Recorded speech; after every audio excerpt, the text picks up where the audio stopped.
تایوان یا چین تایپه و یا جمهوری چین، اینا همه اسم یه جزیره توی شرق آسیاست که درگیری‌هایی با کشور چین داره و این روزها هم حرف و حدیث‌های زیادی درباره حمله چین به تایوان شنیده میشه. ما توی این ویدیو قصد داریم تاریخ شکلگیری تایوان و ریشه این اختلافات به وجود اومده بین چین و تایوان رو بررسی کنیم.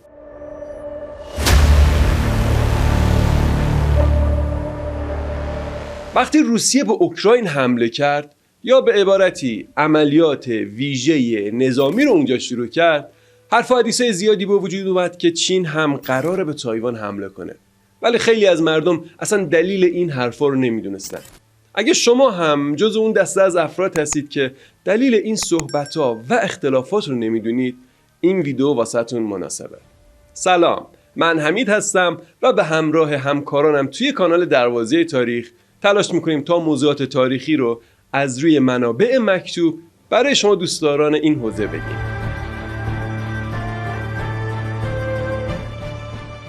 جزیره تایوان در شرق کشور چینه که قبلا چسبیده به خاک سرزمین اصلی چین بود.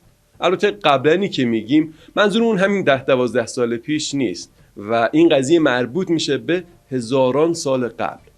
اما کم کم با توجه به حرکت پوسته‌های زمین بخشی از خاک‌های متصل کننده دو طرف زیر آب میره و یک تنگه به وجود میاد که بعد به مرور زمان این سرزمین جدا شده تبدیل به یک جزیره میشه.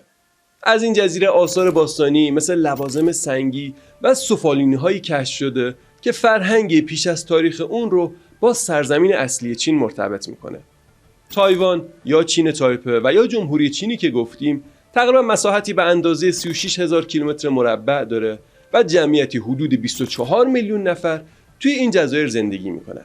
جزایر تایوان، پنگهو، کینمن و مستو و چندین جزیره کوچک دیگه همگی دولت تایوان رو تشکیل میدن و مساحتی هم که از تایوان اعلام کردیم شامل همه این جزایر.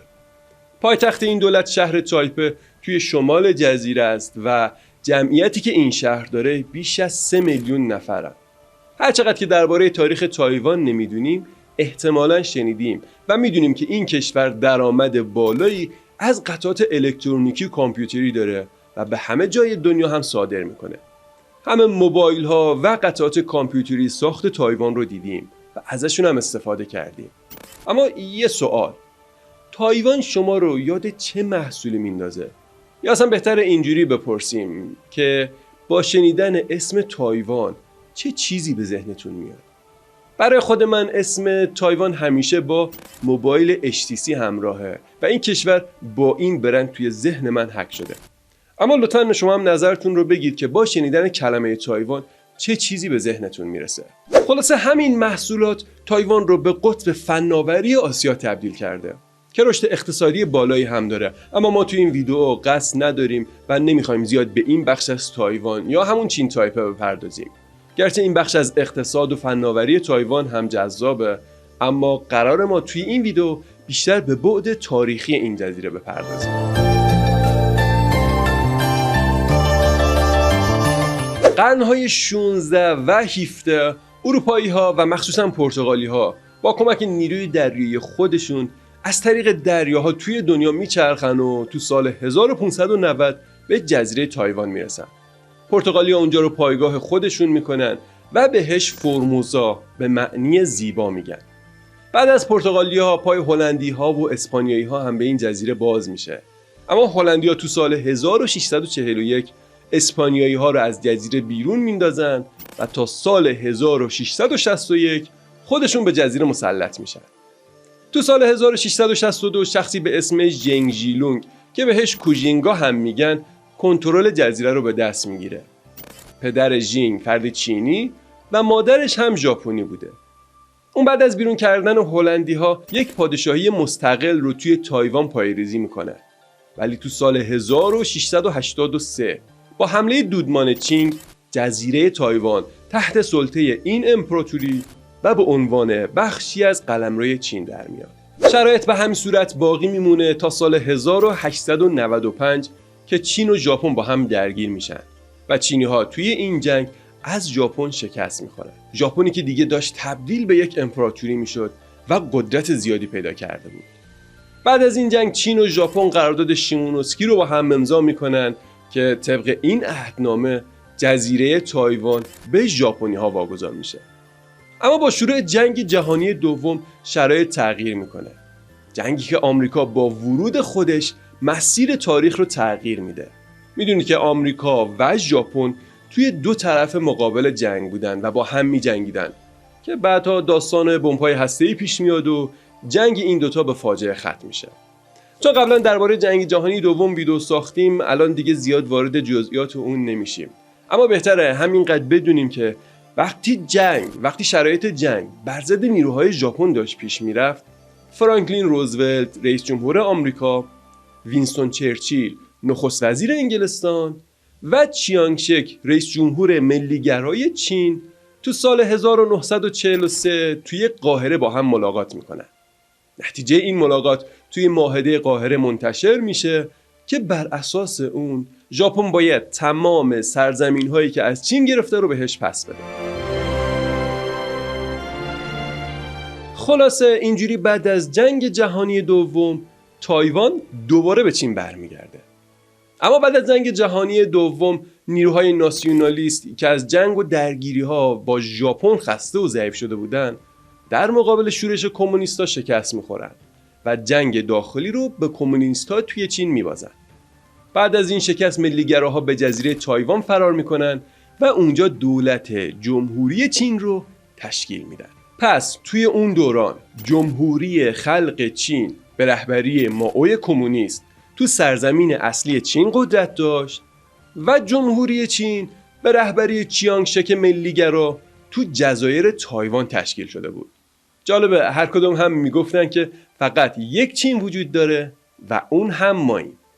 حالا این وسط جامعه جهانی هم مونده بود که چین واقعی کدومی که از این هاست. تا سالها جمهوری چین، یعنی همونی که توی تایوان اردو زده بود و توی تایوان بود، با حمایت آمریکا عضو سازمان ملل متحد بود و نماینده این گروه توی سازمان ملل حضور داشت.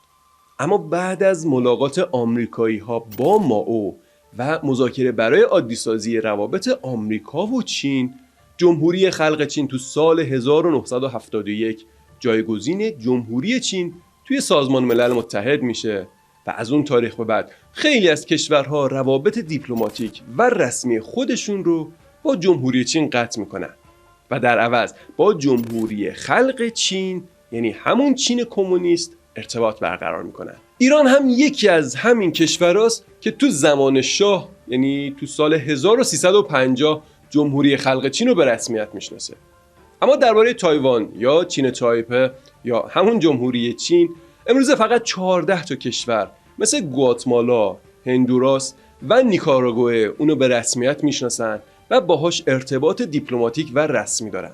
اما با این وجود اکثر کشورها مثل ایران، آمریکا، انگلیس، فرانسه و همه کشورها، یعنی بیشتر کشورهای دیگه، با تایوان ارتباط غیر رسمی دارن و روابط تجاری و غیر تجاری زیادی رو هم با هم برقرار کردن و فقط دیپلمات و سفارت توی کشورهای همدیگه ندارن. حالا که شرایط کلی تایوان و چین رو شناختیم، میتونیم کمی وارد جزئیات بشیم.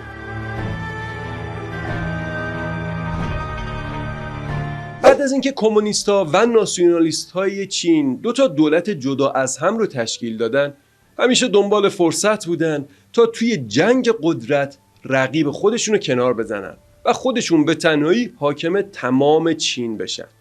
اوایل این درگیری، یعنی تو سال 1950، مائو تصمیم میگیره تا به تایوان حمله کنه. اما به خاطر جنگ کره، جنگی که کمونیستای چین هم از کمونیستای کره حمایت میکردن، کشتی‌های آمریکایی وارد منطقه میشن و همین حضور آمریکا و درگیری نیروهای کمونیست چین توی کره جلوی حمله چین به تایوان رو میگیره. اما تو سال 1955 جمهوری خلق چین موشک‌هایی رو به سمت جزیره پرتاب میکنه که آمریکا سریعا واکنش نشون میده و بلافاصله برای حمایت از ناسیونالیست‌ها قرارداد دفاعی رو با جمهوری چین امضا میکنه. بعد از این حمایت‌ها و در ژانویه 1955 هواپیمای ناسیونالیست‌ها جواب عملیات پکن رو میدن و بعضی از مناطق چین رو بمباران میکنن. در ادامه این کشمکش‌ها چیانگشک طرحی رو برای حمله به سرزمین اصلی چین پایه‌ریزی میکنه که دوباره تمام سرزمین‌ها رو میخواد از کمونیست‌ها پس بگیره. اون برای اجرای این طرح خیلی روی کمک آمریکایی‌ها حساب میکنه و انتظار داره که آمریکا هم وارد جنگ با کمونیست‌های چین بشه. اما آمریکا این کارو نمیکنه و میگه ما طبق تعهدمون فقط قرار بود در مقابل حمله پکن از شما حمایت کنیم و از شما دفاع کنیم. نه توی حمله شرکت میکنیم و نه توی این زمینه بهتون کمکی میکنیم. البته دلیل اصلی این کار آمریکا رو میتونیم این بدونیم که از اون طرف حکومت کمونیستی شوروی از جمهوری خلق چین حمایت میکرد و حمله آمریکا میتونست دوباره جنگ بزرگی رو بین این دو تا ابرقدرت شروع کنه. اما از طرف دیگه تو همون سالها آمریکا تلاش میکنه تا با چینی‌ها یا بهتره بگیم با کمونیست‌های چین مذاکره کنه که قول بدن تا به تایوان حمله نکنن. ولی مسئولین پکن میگن که این یک مسئله داخلیه و ربطی به دیگران نداره و اجازه دخالت به آمریکایی‌ها رو نمیدن. یعنی از همون اول چینی‌ها این مسئله رو جزو خطوط قرمز خودشون اعلام میکنن و تا حالا هم به این مسئله پایبند بودن. خلاصه تو سال 1955 دو طرف سواحل به هم شلیک میکنن ولی هیچ کدوم به پیروزی قابل توجهی نمیرسن. تو اون سالها همچنان جمهوری چین توی دنیا معتبر بود و بیشتر کشورها جمهوری چین رو به رسمیت میشناختن و کمتر کشوری با جمهوری خلق چین روابط دیپلماتیک داشت. میشه اون شرایط رو اینجوری هم بیان کرد که اون موقع شوروی بزرگترین حامی چین کمونیست بود و چون توی دوره جنگ سرد قرار داشتن، آمریکا قصد داشت با حمایت از تایوان یا همون جمهوری چین جلوی پیشروی کمونیست‌ها رو بگیره. اما از اون طرف شوروی هم قصد داشت ایدئولوژی خودش رو گسترش بده و یک کشور کمونیست دیگر رو به حامیان خودش اضافه کنه. در نتیجه از کمونیستای چین در برابر آمریکا حمایت میکرد. ولی کم کم تو اواخر دهه 1960 اختلافات مرزی بین چین و شوروی بیشتر میشه و چین شوروی رو تهدیدی برای خودش میبینه.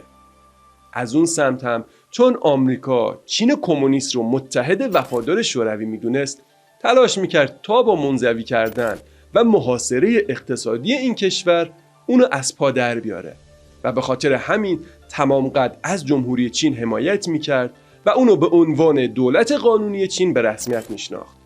آمریکا توی جوامع بین المللی هم خیلی تلاش میکرد تا بقیه کشورها چین کمونیست رو به رسمیت نشناسن. همه اینا باعث شده بود تا آمریکا و جمهوری خلق چین بیش از 2 دهه روابط خصمانه‌ای داشته باشن و دشمن هم به حساب بیان. ولی وقتی بین چین و شوروی شکراب میشه، آمریکا تصمیم میگیره از چین به عنوان اهرم متوازن کننده نظام شوروی استفاده کنه. پس کمونیستای چین، نیکسون رئیس جمهور آمریکا و کسینجر وزیر خارجه آمریکا با هم ارتباط میگیرن و دشمنی دوتا دولت رو کنار میذارن. نشست‌های محرمانه نیکسون و کیسینجر با جمهوری خلق چین بالاخره جواب میده و در نتیجه این نشست‌ها هر دو طرف به خواسته هاشون میرسن. آمریکا از طریق نزدیکی به چین کمونیست به شوروی فشار میاره و جمهوری خلق چین هم با دوستی با آمریکا از انزوای بین المللی خارج میشه و توی سازمان ملل متحد هم به رسمیت شناخته میشه. علاوه بر این موارد آمریکا هم ایده چین واحد رو میپذیره و قبول میکنه که تایوان بخشی از خاک چین واحده. اما در عین حال آمریکا تاکید میکنه که هر نوع اتحاد مجدد چین و تایوان باید به طور صلح‌آمیز باشه. از اون طرف جمهوری خلق چین هم استفاده از زور رو آخرین راه حل خودش بیان میکنه و میگه که تلاش میکنه تا مسالمت‌آمیز این کار رو انجام میده. ولی حق استفاده از زور رو هم برای خودش نگه میداره و میگه اون آخرین مرحله است. بعد از این مذاکرات و با خروج نیروهای آمریکا از تایوان تو سال 1978 ساکنین جزیره حس خیانتکاری به آمریکایی‌ها پیدا میکنن که این حس رو توی سفر جیمی کارتر تو سال 1999 به تایوان به صورت اعتراضایی نشون میدن.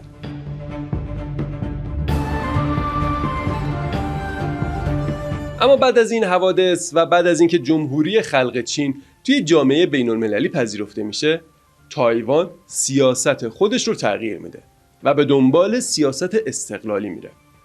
توی این سیاست میگه که چین یک کشور جدا و تایوان هم یک کشور جداست و عملاً از اون ادعاهای قبلی خودش عقب نشینی میکنه. صحبت‌های قبلی رو که یادتون هست چی میگفت؟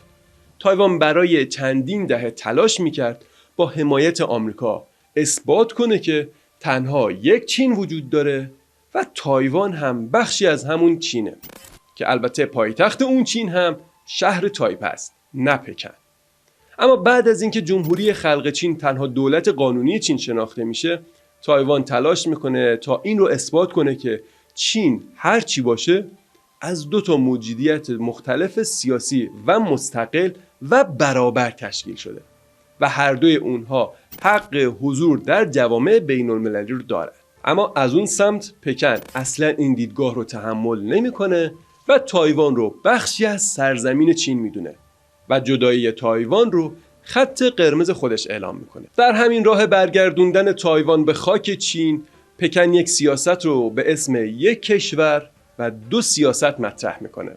بر اساس این پیشنهاد، تایوان بعد از ملحق شدن به جز تو زمینه‌های سیاست خارجی و امنیت ملی استقلال عمل کاملی داره و کاملا خودمختار اداره میشه.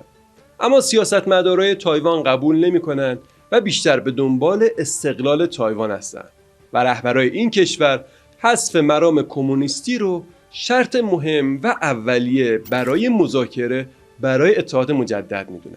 تو سپتامبر 1992 بوش قرارداد فروش 150 تا جنگنده F-16 رو به تایوان تصویب میکنه. کاری که بعد از عادی‌سازی روابط چین و آمریکا کاملا بی‌سابقه بود. این حرکت نشون میده واشنگتن سیاست خودش در مقابل تایوان و چین رو بازنگری کرده و دوباره روابط غیر رسمی خودش با تایوان رو گسترش داده. کاری که هر زمانی که اراده کنه انجام میده. فعلا هم داره از تایوان به عنوان اهرم فشاری برای چین استفاده میکنه و گفته که با هر گونه تهدید نظامی علیه تایوان برخورد میکنه. اما معلوم نیست که این برخوردش چطوری میشه. مثل برخوردی که با روسیه در برابر اوکراین کرد. نمیدونم.